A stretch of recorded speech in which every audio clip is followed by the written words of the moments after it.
The Galaxy Council chamber erupted into chaos the moment Commander Jake Harrison slammed his fist on the translucent table. "You did what?" he roared at the Brexian ambassador, whose four eyes widened in what might have been fear. The ambassador's translator crackled. We initiated a preemptive strike against the human colony on Epsilon Palion 7. It was a military necessity. Jake's jaw clenched so hard his teeth hurt. 300,000 civilians gone. The Vrexians had just crossed the line that had stood for 2 centuries. "The treaty," Jake said, his voice dropping to something far more dangerous than a shout. "The treaty your people forced us to sign, the one that banned humanity from all military conflicts across the galaxy. The treaty remains in effect," the Vrexian said, mandibles clicking nervously. "Humans are still prohibited from warfare. Then you just made the biggest mistake in galactic history." Jake turned and walked out before the council could respond. His boots echoed through the corridor as he pulled out his comm device. "Harrison to Earth Command. Authorization code Alpha 79er. I need immediate connection to the war archives." The voice on the other end hesitated. "Sir, those archives have been sealed for 200 years. Since the ban. I know exactly how long it's been. Open them! Now." 2 minutes later, Jake stood in his shuttle, watching the data stream across his screen. Humanity had agreed to the ban after the Calver incident, when human soldiers had ended a 50-year war in 6 weeks. The galaxy had been terrified. Every species with a military had voted to ban humans from combat. So humanity had complied. They became traders, explorers, engineers. They built stations and terraformed worlds. They forgot what they were capable of. But Jake hadn't forgotten. Neither had the 10,000 others in the Archives Division, keeping the old ways alive in secret, waiting for the day the galaxy broke its own rule. His comm buzzed. Admiral Kate Morrison's face appeared, her expression carved from stone. "I saw the footage from Epsilon 7, she said. "I've already recalled every human from Council space." "How many can we mobilize?" Jake asked. "Every single person we trained, 50,000 veterans. Another 100,000 in active reserve status. Equipment? Stored in the belt. Every weapon, every ship, every piece of tech we were told to decommission. We kept it all." Jake felt something cold and sharp settle in his chest. The galaxy had made them promise to never fight again. The galaxy had just released them from that promise. "Send the recall signal," he said. "Humanity is going back to war." Jake Harrison stood in the command center of Armstrong Station, watching the belt come alive for the first time in 2 centuries. Massive storage hangars opened like the jaws of sleeping giants, revealing row after row of warships humanity had promised to destroy. They had lied. Every decommissioned vessel, every banned weapon system, every piece of outlawed military technology had been carefully preserved in the asteroid field between Mars and Jupiter. The galaxy had trusted humanity's word. That trust was about to cost them everything. "First wave reporting ready," said Lieutenant Amy Chen from the tactical station. 12 heavy cruisers, 40 destroyers, and 60 fighter squadrons. "That's just the first wave?" asked the Torvian observer in the corner, his translator making his shock clear. Jake turned to face him. The Torvians had abstained from the vote at Epsilon. They deserved honesty. "We have 300 warships in full operational status," Jake said. "Another 500 can be combat-ready in 72 hours. We've been preparing for this day since the moment we signed the ban." The Torvian's skin shifted to a pale gray. "The Council will see this as a declaration of war against the entire galaxy. The Council can see it however they want. The Vrexians murdered 300,000 unarmed civilians. That's not war, that's extermination. And humanity doesn't forgive extermination." Admiral Morrison appeared on the main screen from Earth Command. Behind her, Jake could see the organized chaos of a species mobilizing for total war. "The Brexian home fleet is holding position around their core worlds," she reported. 60 capital ships, maybe 200 support vessels. They're broadcasting on all frequencies that the Epsilon tip 7 strike was justified under the expansion protocols. "Let me guess," Jake said. "They claim we violated their territorial space." "Exactly. They're saying the colony was built on a contested border. The colony was 40 light years inside human territory." "There's nothing contested about it." Morrison nodded grimly. "I know, but the Council is already fracturing. The Kalish Dominion just announced they're supporting the Brexian position. So did the Centauri Alliance." Jake felt his blood run cold. The Kalish and Centauri combined had more ships than the Vrexians.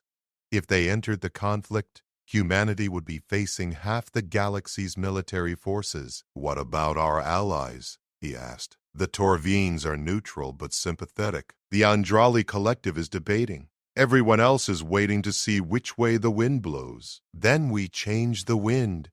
Jake pulled up a tactical display showing the Vrexian border. "How long until our first wave reaches Vrexian space?" 18 hours, Amy said. "But sir, if we attack their home fleet directly, we'll be fighting a defensive force on their own territory. The casualties will be—" "We're not attacking their home fleet." Jake's finger touched a different point on the map.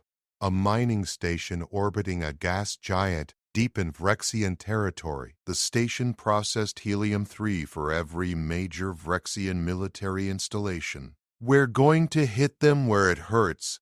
Fuel, ammunition, food supplies, every logistics hub they have. The Vrexians have been at peace for 200 years, same as everyone else. Their supply chains are built for commerce, not combat." Morrison smiled, and it was not a pleasant expression. "You want to strangle them. I want to show the galaxy what happens when you back humanity into a corner. We're not going to fight fair. We're not going to fight honorably. We're going to fight like humans." He turned to Amy. "Send new coordinates to the first wave. I want simultaneous strikes on every Vrexian supply depot within 50 light years of their border. Nothing with civilian populations, just infrastructure." "Sir, that's 47 different targets." "Then it's a good thing we have 47 ships to spare."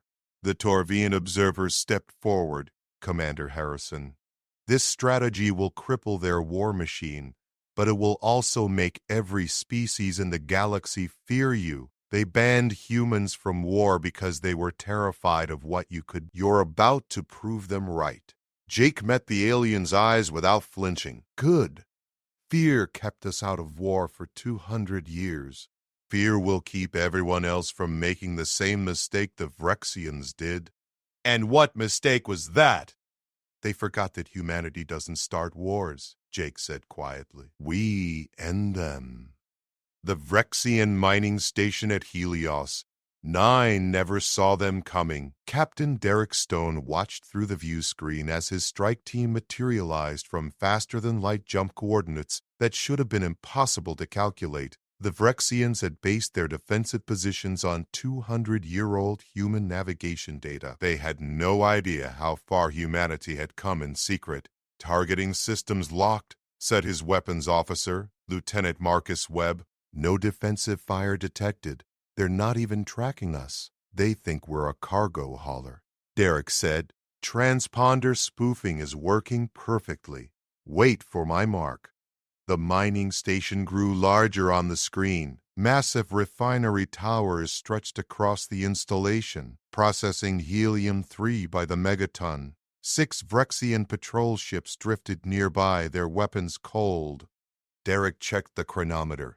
In 40 seconds, every other human strike team would hit their targets simultaneously. 47 stations across Vrexian space, all crippled in the same instant.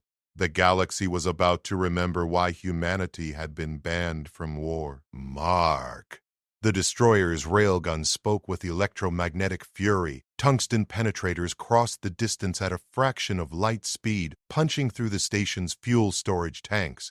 Secondary explosions bloomed like deadly flowers as refined helium-3 ignited in a chain reaction.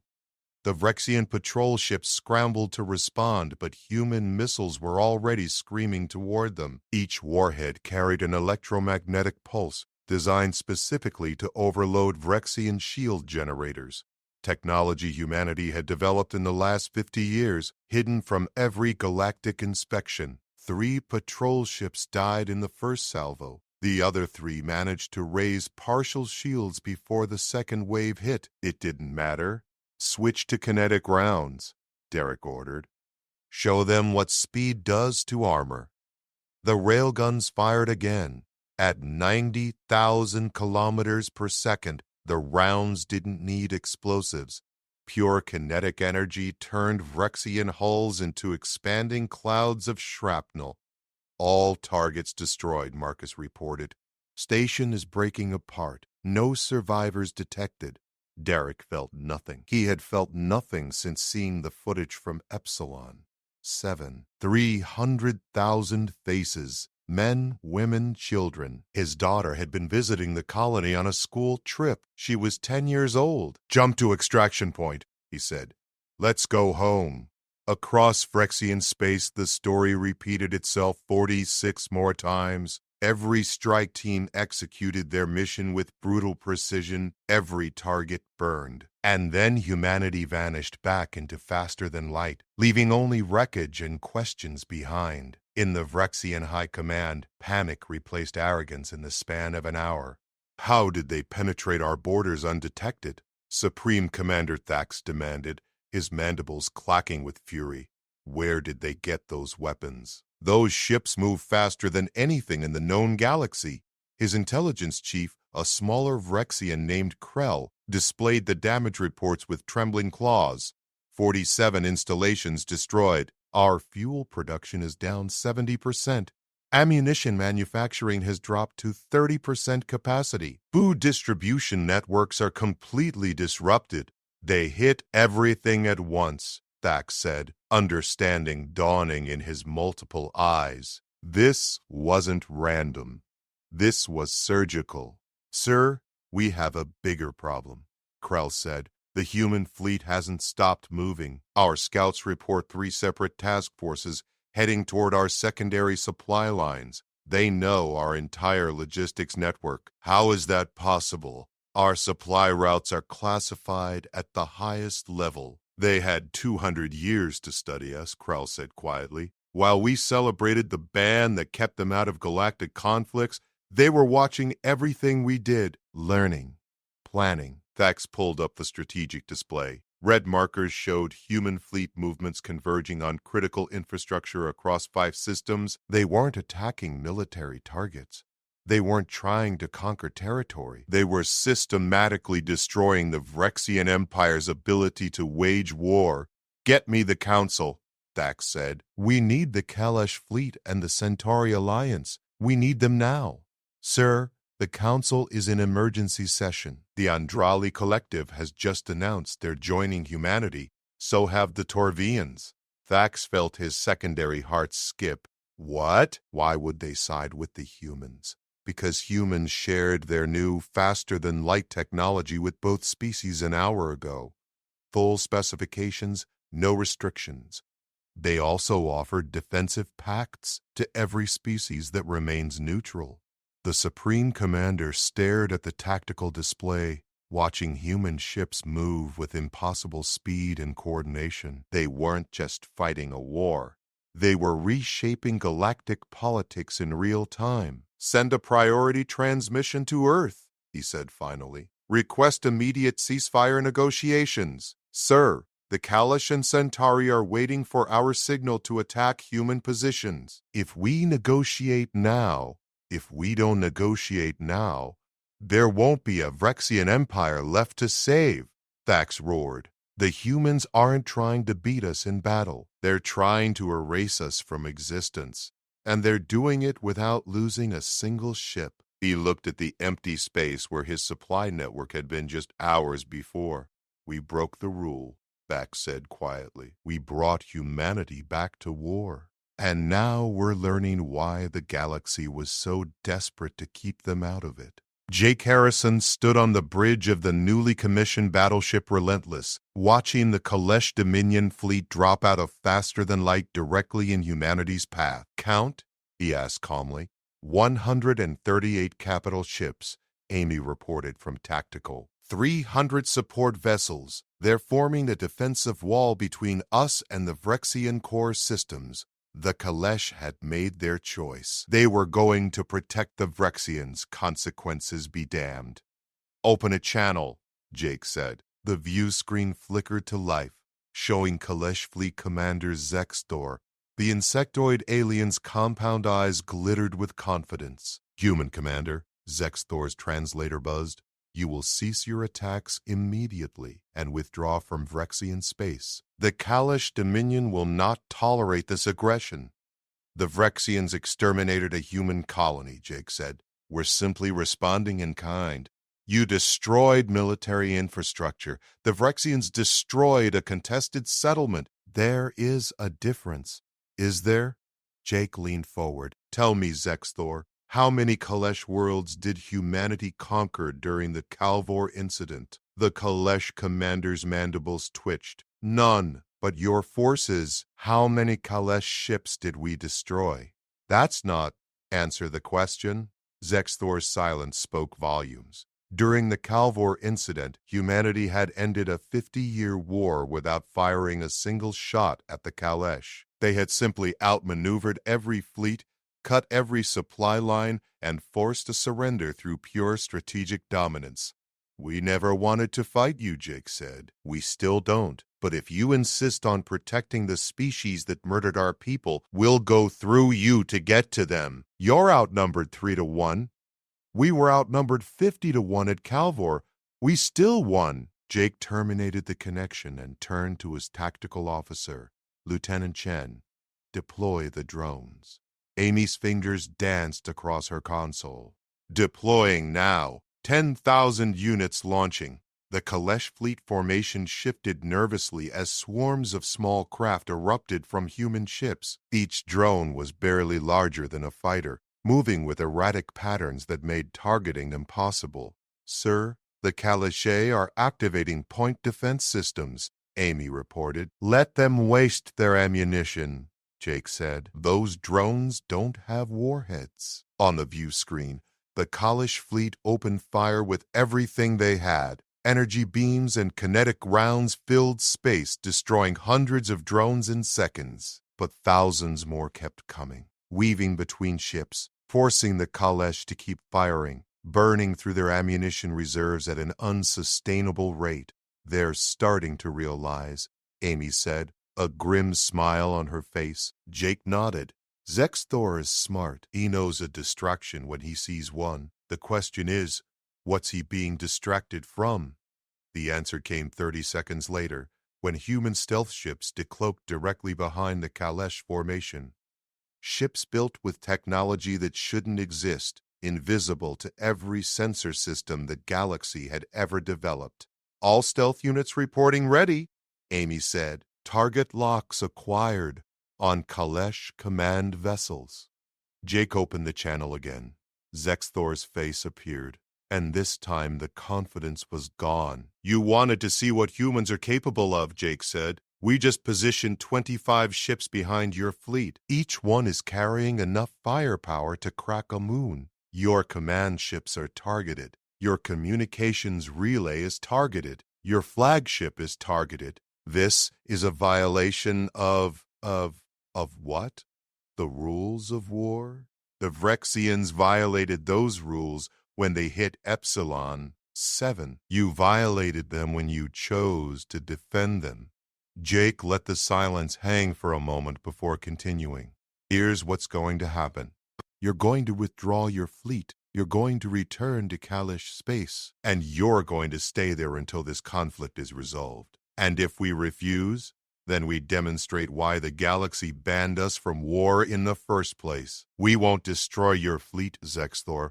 We'll capture it. Every single ship will board your vessels using techniques you've never seen, disable your crews without killing them, and send you home in escape pods while we claim your entire navy as salvage. The Kalesh commander's compound eyes widened. You're bluffing. Am I? We've been preparing for 200 years. We've developed weapons you can't imagine, tactics you've never encountered, and strategies that make your military doctrine look like children playing with toys. The only reason you're still breathing is because we don't want to kill you.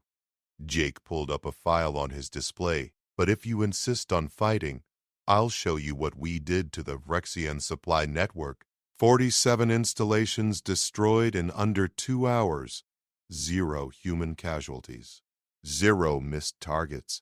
Perfect execution. He sent the tactical data to Zexthor's ship. Now imagine what we could do to a fleet that's sitting still, trying to decide if we're bluffing. The Kalesh commander studied the data for a long moment. Jake could see the calculations happening behind those alien eyes, weighing honor against survival, pride against pragmatism.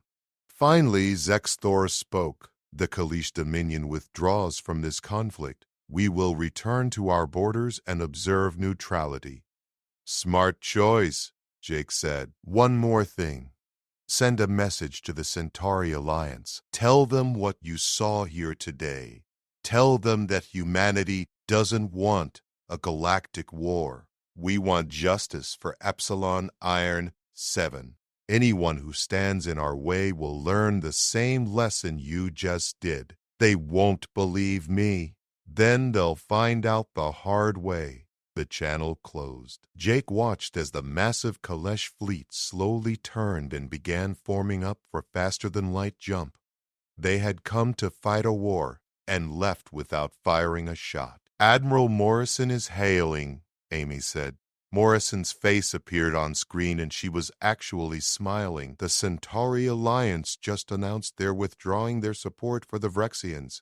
Apparently, they received a very detailed report from Zexthor about what happened here.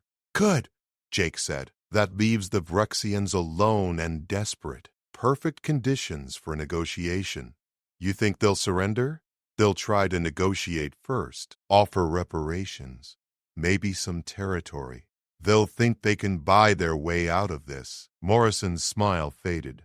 And what are we actually going to demand? Jake looked at the star field beyond his ship, thinking about 300,000 voices that would never speak again. Everything, he said.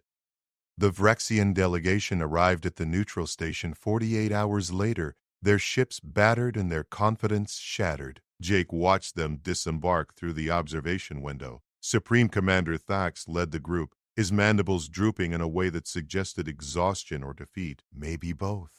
They look broken, Admiral Morrison said beside him. They should be, Jake replied. We've destroyed 90% of their military infrastructure. Their fleets are grounded because they can't fuel their ships. Their soldiers are going hungry because we cut their food supply lines. They're not here to negotiate. They're here to beg. Morrison frowned. You sound like you're enjoying this. I'm not enjoying anything, but I won't apologize for being thorough. The Vrexians gambled that the galaxy would protect them after they murdered our people. They lost.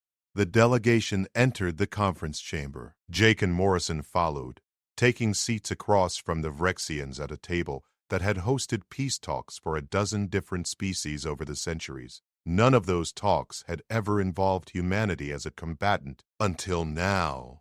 Thax spoke first, his translator rendering his clicking speech into flat, emotionless words. We come to discuss terms of ceasefire. There won't be a ceasefire, Jake said immediately. There will be unconditional surrender or there will be total destruction. Those are your options. The other Vrexian delegates shifted nervously. One of them, a younger officer named Vex, leaned forward.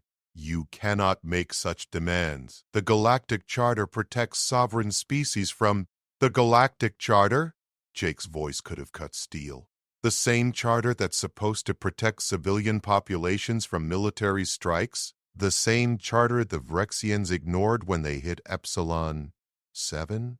That was a military operation against a contested colony, Thax said, but there was no conviction in his words. Jake pulled up a holographic display. Images filled the air between them. A school, a hospital, a residential district, bodies scattered across streets that should have been filled with life. These were your targets, Jake said. Children on their way to class, doctors treating patients, families having breakfast. You didn't hit military installations. You committed genocide and called it a border dispute. Vex's skin paled to a sickly gray. We were told the colony had military fortifications. Who told you that? Morrison asked sharply. The Vrexians exchanged glances. Thax's mandibles clicked rapidly before he spoke. Our intelligence division presented evidence of human weapons facilities on Epsilon 1, underground bunkers, concealed artillery positions, orbital defense preparations. All false, Jake said. Let me guess. Your intelligence division has been controlled by a faction that wanted war with humanity. They fabricated evidence and convinced your government that humans were preparing to break the military ban. Thax's silence was confirmation enough. Morrison leaned back in her chair. Someone played you. Someone wanted humanity back in the war business, and they used your people to make it happen. That doesn't excuse what they did, Jake said coldly. 300,000 people are still dead, but it does explain why the Vrexians thought they could get away with it. He dismissed the holographic images and pulled up a new document. Here are our terms. The Vrexian Empire will surrender all military assets to human control. Your government will submit to a war crimes tribunal. Every official involved in the decision to strike Epsilon 7 will face justice. Your intelligence division will be dismantled and investigated by neutral parties. That would leave us defenseless, Thax protested. You should have thought of that before you attacked civilians. Vax stood abruptly. This is unacceptable. You're demanding we surrender our sovereignty, our ability to defend ourselves, our entire governmental structure. Sit down, Morrison said quietly. Something in her tone made the young Vrexian obey immediately. You're not in a position to negotiate, Morrison continued. Commander Harrison is being generous by offering terms at all. The human fleet could glass every Vrexian world within a week. We have the technology, the firepower, and the strategic position to commit the same kind of extermination you inflicted on Epsilon 07. But you won't, Thax said, because that would make you no better than us. Jake met the Vrexian commander's eyes. You're right. We won't commit genocide, but we will make absolutely certain that the Vrexian Empire never threatens another species again. He pulled up another document. Revised terms. Your military will be reduced to a defensive force, no larger than necessary to protect your core worlds. Human observers will monitor your government for 10 years to ensure compliance with galactic law.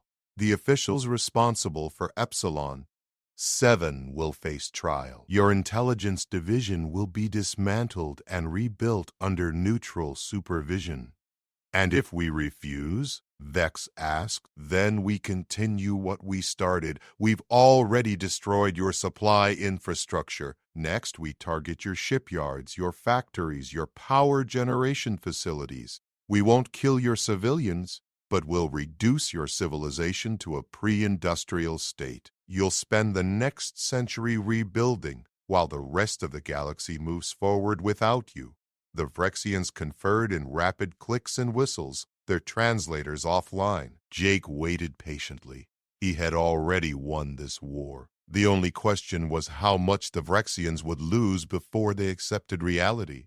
Finally, Thax turned back to face them. We accept your terms. With one condition. You're not in a position to demand conditions, Jake said. This isn't a demand, it's a request. Thax's multiple eyes showed something that might have been shame. We need your help finding out who manufactured the false intelligence about Epsilon Janice, wait. If there's a faction within our government that wanted this war, they're still out there. They'll try again. Jake exchanged a look with Morrison. She nodded slightly. Agreed, Jake said. We'll assign investigators to work with your people. But understand this. If we find out your government was complicit at the highest levels, these terms become void. We'll have the full truth, or we'll have nothing. You'll have the truth, Thax promised. Whatever it costs us. Jake stood, followed by Morrison. Then we have an agreement. The war ends today. Justice begins tomorrow. As the Vrexians filed out of the chamber, Morrison touched Jake's arm. You know what this means, don't you? We just forced a sovereign species to surrender without firing a shot at their home fleet. The galaxy is going to be terrified of us all over again. Good, Jake said. Fear kept us out of war for 200 years. Let it keep everyone else honest for the next 200. He looked out the observation window at the human fleet hanging in space beyond the station. Ships that had spent centuries hidden, waiting for the moment when humanity would need them. That moment had come and gone. Now came the harder part, proving that humanity deserved the power they had just reclaimed. 6 months later, Jake Harrison stood in the memorial gardens on the rebuilt Epsilon 7, watching the sun set over 300,000 names carved into black stone. The investigation had revealed everything. A Vrexian extremist faction called the Purity Order had fabricated the intelligence, believing that war with humanity would unite their fractured empire. They had been wrong about everything except one thing.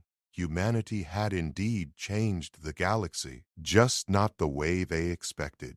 The Council wants to meet with you, Morrison said, walking up beside him. They're ready to vote on the new treaty. Jake didn't turn away from the memorial. What are they offering this time? Full reinstatement of human military rights. No restrictions, no observers, no bans. Complete autonomy. And in exchange, they want humanity to become the galaxy's peacekeeping force. When conflicts arise, we mediate. When diplomacy fails, we intervene. They're essentially asking us to become the enforcers of galactic law. Jake finally looked at her. They spent 200 years terrified of what we could do. Now they want us to do it for them. Fear works both ways, Morrison said. They're afraid of us, but they're more afraid of what happens without us. The Kalesh and Centauri nearly went to war 3 times this month alone. The Andrali Collective is dealing with separatist movements. 6 border disputes are escalating toward violence. So they want us to clean up their messes. They want stability, and they've realized that humanity is the only species capable of providing it without conquest or occupation. Jake looked back at the names. 300,000 reasons to say no, 300,000 reasons to walk away and let the galaxy burn. But that wasn't who humanity was. What do you think? He asked. Morrison was quiet for a moment. I think we spent 200 years proving we could live in peace. Maybe it's time we spent the next 200 proving we can keep the peace. The Vrexian trials conclude next week, Jake said.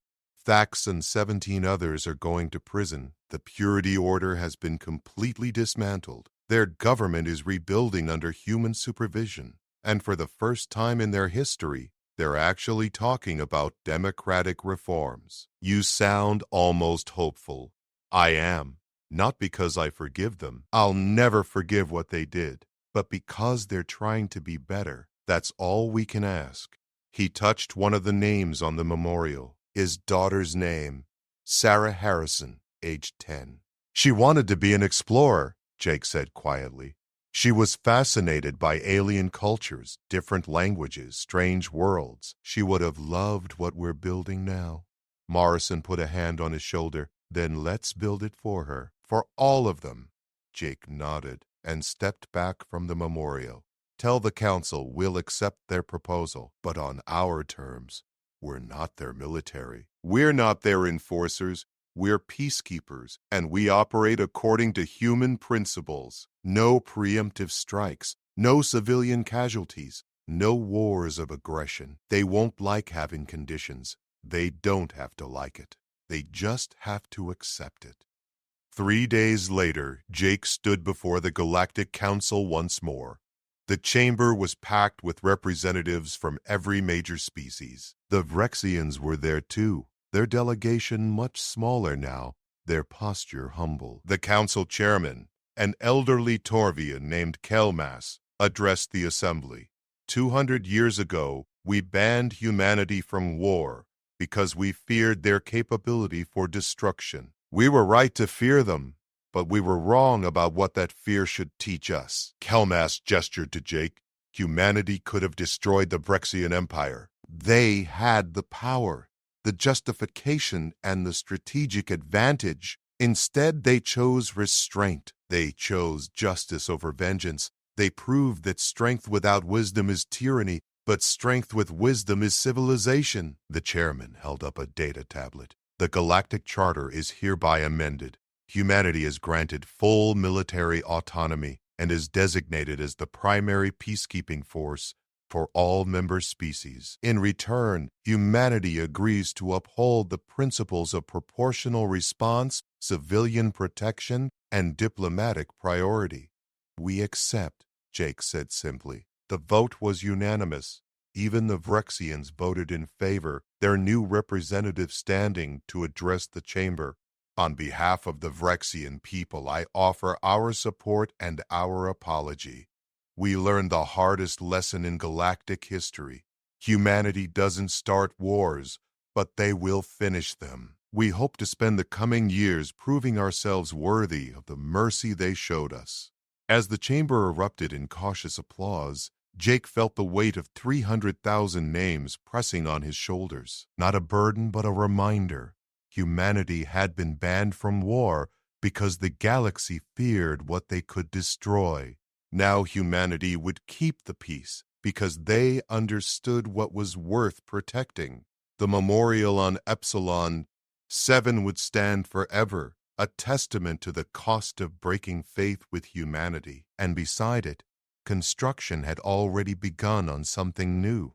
A training facility for the galaxy's first joint peacekeeping academy, where every species would learn what humanity had always known. War was easy, peace was hard, and only by mastering both could civilization truly endure.